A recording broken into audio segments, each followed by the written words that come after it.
દરેક મારા વાલા મિત્રોને જય શ્રી કૃષ્ણ. મારું નામ કમલેશ દવે, સુરત, ગુજરાતથી.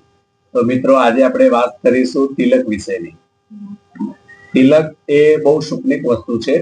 એવું નથી કે બ્રાહ્મણોએ તિલક લગાવવાનું. દરેક જણાએ તિલક લગાવવું જોઈએ. અને તિલક વગરની પૂજા પણ આપણે કરીએ ને તો પણ ભગવાન કહે છે કે આપણાને જલ્દી ફળ નથી આપતી. આપે પણ બહુ ઓછું ફળ આપે, મોડું ફળ આપે. આપણે પૂજા કરવા બેસીએ તો સૌથી પહેલા તિલક આપણે પોતે લગાવવાનું. ખાલી કપાળ રાખી અને કોઈ દિવસ પૂજા ઘરે પણ નહીં કરવી જોઈએ. મંદિરમાં પણ તમે જાઓ તો તિલક પહેલા લગાવીને પછી તમે ભગવાનની પૂજા કરો. અથવા ત્યાં તિલકની વ્યવસ્થા ના હોય તો અમુક મંદિરોમાં પૂજારી એ પોતે તિલક કરી આપે છે.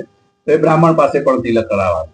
અને બ્રાહ્મણની પાસે તિલક એટલે સમજો કે ભગવાન સાક્ષાત તિલક લગાવે છે એવું કહેવાય છે. કારણ કે શાસ્ત્રોમાં કીધેલું છે કે બ્રાહ્મણ હસ્તે શું તિલકમ. બ્રાહ્મણના હાથનું તિલક એ બહુ ભાગ્યની જેમાં ભાગ્ય હોય એને જે તિલક કરી શકાય. અને બ્રાહ્મણ ત્યારે તિલક કરે આપણાને કે કદાચ આપણા ઘરે પૂજા હોય અથવા આપણે કંઈક વિશેષ રૂપે બ્રાહ્મણની પાસે જઈએ ત્યારે તિલક થાય. અને બ્રાહ્મણ પાસે તિલક કરાવો ને મિત્રો, તો કોઈ દિવસ ખાલી હાથે નહીં કરાવવાનું. કંઈક તમારી જે શક્તિ હોય કંઈક દક્ષિણા અર્પણ કરવાની. તો એ બ્રાહ્મણના હાથનું તિલક આપણાને ફળીભૂત થાય છે.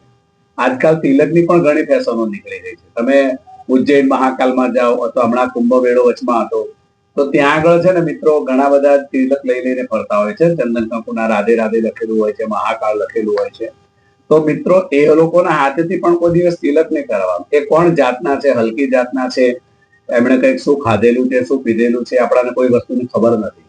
તો તિલક કોઈ દિવસ એમની પાસે નહીં કરાવવાના. તમે બહાર ત્યાં યાત્રામાં પણ જાઓ તો બ્રાહ્મણના પાસે જ તમે તિલક કરાવો. આપણે ફેશન માટે તિલક નથી કરવાનું, પણ સુકનિક માટે તિલક કરવાનું.